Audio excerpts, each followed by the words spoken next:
رخصتی کو ہم نے ایک بہت بڑا ہوا بنایا ہوا ہے، اور ہم سمجھتے ہیں کہ رخصتی تو ہوگی نہیں جب تک ایک بارات نہیں ہوگی، پھر وہ ان کے گھر میں نہیں جائے گی، پھر دعوت نہیں ہوگی، پھر کھانا نہیں ہوگا، پھر تقریب ہوگی، تو پھر ہی رخصتی ہوگی نا، اس کے بغیر کیسے ہو سکتی؟ رخصتی کی ہمارے دین میں بڑی آسانی ہے، اس کو پابندی، اس پر بھی میں کہتا ہوں کہ رسم ہوتی ہے کہ آپ اس کو ایک شریعت کی طرح کا حکم بنا دیتے ہیں اور اس کو پابند کر دیتے ہیں، خام خواہ پاؤں کی زنجیر بناتے ہیں ایسے ہی کرنا ہے۔ نہیں، جہاں اللہ اور اللہ کے رسول خاموش ہیں وہاں پابندی کیوں لگاتے ہیں؟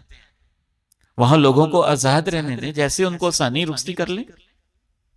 سنت سے رخصتی کے بہت سارے طریقے معلوم ہوتے ہیں، جیسا کہ میں نے آپ کے سامنے عرض کیا، ماں جی عائشہ رضی اللہ تعالی عنہا، اس حدیث کو ذرا دوبارہ مختصراً سن لیں، سہیلیوں کے ساتھ کھیل رہی ہیں، ان کی ماں ام رومان آ جاتی ہیں، ان کے چہرے پہ پانی چھڑکتی ہیں، بالوں کو کچھ سنوارتی ہیں، اور خود ہی اللہ کے نبی علیہ السلام کے گھر چھوڑ آتی ہیں، اور وہاں خواتین تیار کر دیتی ہیں، اور اللہ کے نبی تشریف لاتے ہیں تو ماں جی عائشہ کو ان کے پاس بٹھا دیتی ہیں۔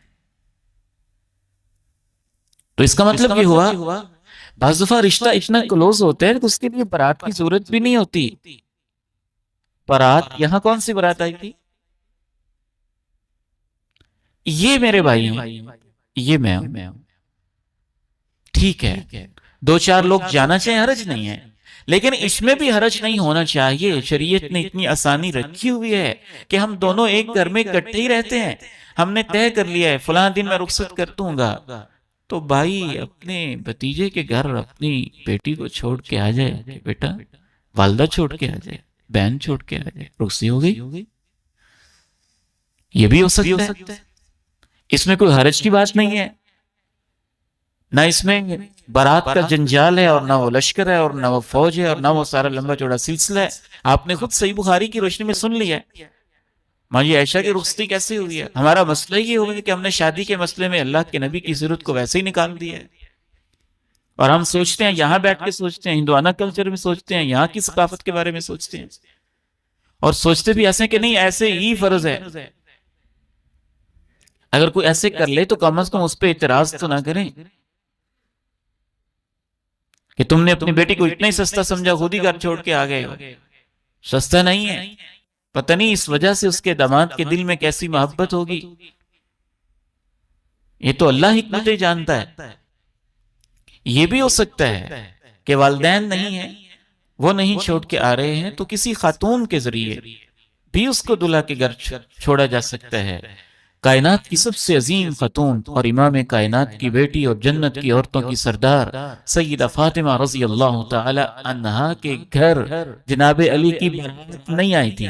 تاریخ یہ بتاتی ہے کہ اللہ کے نبی علیہ السلام نے سیدہ فاطمہ کے ساتھ ایک سمجھدار خاتون، آپ کی جو گھر میں خادمہ تھی ام ایمن، ان کو ساتھ روانہ کیا تھا، اور وہ سیدہ فاطمہ کو جناب علی کے گھر چھوڑ کے آ گئی تھی۔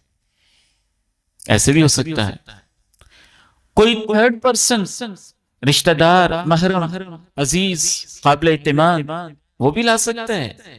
سیدہ ام حبیبہ رضی اللہ تعالی عنہ بیرون ملک رہتی تھی، حبشہ سے آئی تھی، تو وہاں کے بادشاہ نے ان کو اللہ کے نبی علیہ السلام کے پاس آزاد کر کے بھیجا تھا، تو اللہ کے نبی علیہ السلام نے جب ان کو بلوایا تو آپ نے اپنا ایک نمائندہ بھیج کے، خود وہاں نہیں جا سکتے تھے، اور ان کو وہاں بلوا لیا۔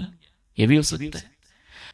اور دلہا کو بلانا چاہتے ہیں، آپ یہ مناسب سمجھتے ہیں تو اس پہ بھی کوئی اعتراض نہیں ہے، لیکن لشکر نہ لے کے آئے، فوج نہ لے کے آئے، حملے والے انداز میں نہ آئے، باعزت شریفانہ طریقے سے اپنے عزیز و اقارب کو، ہمارا اگر مقامی کلچر یہ ہے تو اس کی بھی اجازت ہے، اس پہ پابندی نہیں ہے۔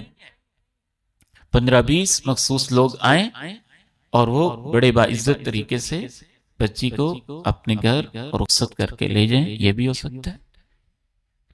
تو اس کو بھی ایک رسم اور زنجیر نہ بنائیں، اس کو کھلا رہنے دیں۔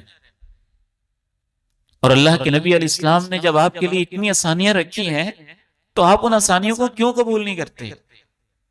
اور زنجیریں کیوں پہنی ہوئی ہیں؟ گلے کے توق کیوں بنائے ہوئے ہیں؟